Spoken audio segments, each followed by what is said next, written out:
Hi, hello and welcome back to my channel, the ESG Hub. I'm Dr. Ankita Kashyap, welcoming you back to my channel. With a yet interesting topic, today we are going to discuss about Paytm.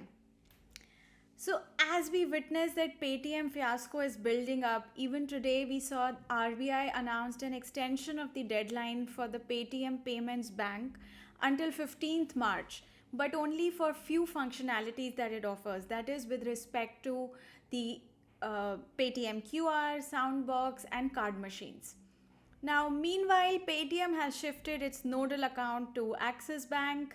It has opened an escrow account with Axis. The focus of Paytm definitely remains to provide services to its merchant partners. Now, we all know that Paytm has been in the news for a while now, and we have seen a lot of developments that have happened around that. But before we get into what allegedly went wrong for Paytm, here is a brief background about it and what we are going to talk about today. So, at the Davos World Economic Forum this year, now basically, this is a forum of international non governmental organization which is based in Switzerland, and they do conduct an annual meet wherein all the global leaders, investors, organizations they come together. So, in this year meet also in 2023, was attended by the Paytm CEO and founder Mr. Vijay Shekhar Sharma, and he was asked a very pertinent question regarding the frequent accounting issues and what advice he would have for young and budding entrepreneurs. To which he very candidly replied, saying that you make choices, and if you want to build long, then you need to build an institution which has a strong foundation. Now, this is definitely very well said. In this particular video, we'll try to understand exactly what is the foundation that we say is for an organization. Now, I've said it many times before in various lectures that I give on ESG that governance aspect definitely is that foundation on which the entire pyramid of the organization is built.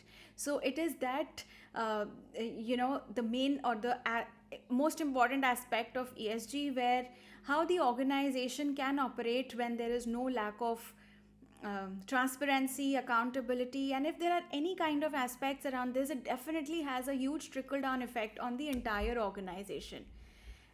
So, what exactly went wrong for Paytm? Simply put, start from the starting. Paytm Payments Bank was awarded a license as per the RBI. There are various guidelines, and it started its operation as per all those guidelines, fulfilling all of this in 2017, and provided various services. Now, we all know that there are various services that Paytm had to offer, including the digital banking. You can also have savings account with them, current accounts with them, fixed deposits.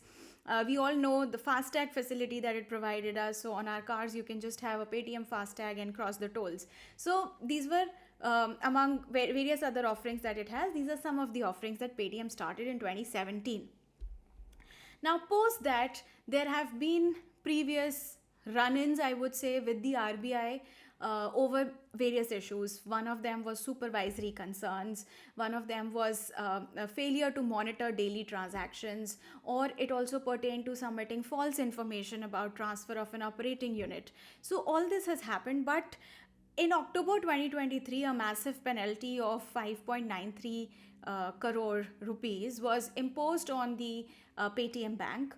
And what was the main reason, or the penalty was for the non-compliances. Once again, highlighting that there has been a failure on bank's end to identify the account owners. So from the RBI perspective, there has been various red flags that are popping up.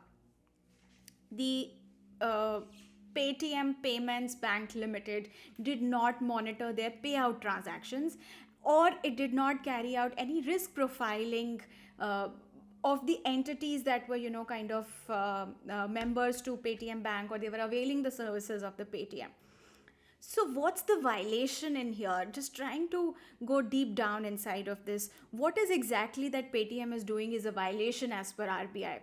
So these actions that are being done, they were found in violation of RBI's provision of Know Your Client norms, KYC as we call them popularly. Now, you must remember that whenever you're going to open an account with the bank, I'm sure all of you must have filled out a KYC form, and after a few years, your bank also tells you to renew your KYC details. But why is KYC so important that it is having a massive trickle down effect on Paytm to an extent of the news that we see today and hear that there are a lot of things happening around Paytm? So, what is the significance of KYC? Now, the main purpose of Know Your Client norms by RBI is to establish the customer identity. And why is customer identity necessary? It is necessary to avoid any identity theft or any criminal activities that are going on.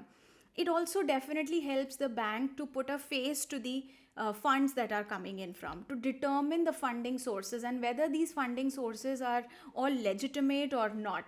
So you see that KYC also becomes very necessary in order to curb the money laundering, to protect the banks from using it in some illegal activity or getting involved in some money laundering aspects. So these reports that have come in for Paytm have pointed towards the money laundering concerns. But Paytm has vocally come out. The management denies all such violations. And while these are all allegations at this point of time, there are a lot of judgments which are still pending. So it remains to be seen how Paytm depositors, investors, and users will be impacted by all of this. But coming to the bottom line, as I always say, that governance is that backbone, as that foundation of any organization. It can either lead to a huge, enormous amount of success, or it can cause a debacle. It is greatly determined by the G aspect of the ESG that we keep saying. And this Paytm is a perfect example of how it has greatly impacted an organization.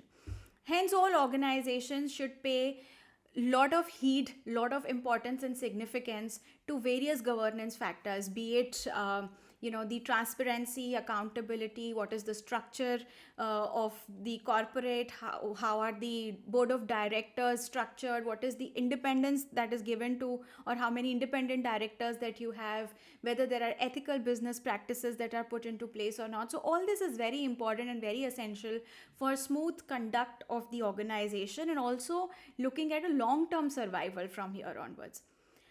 So I would just like to end here. It all remains to be seen of how Paytm deals with this situation, comes out of this turmoil that has been created.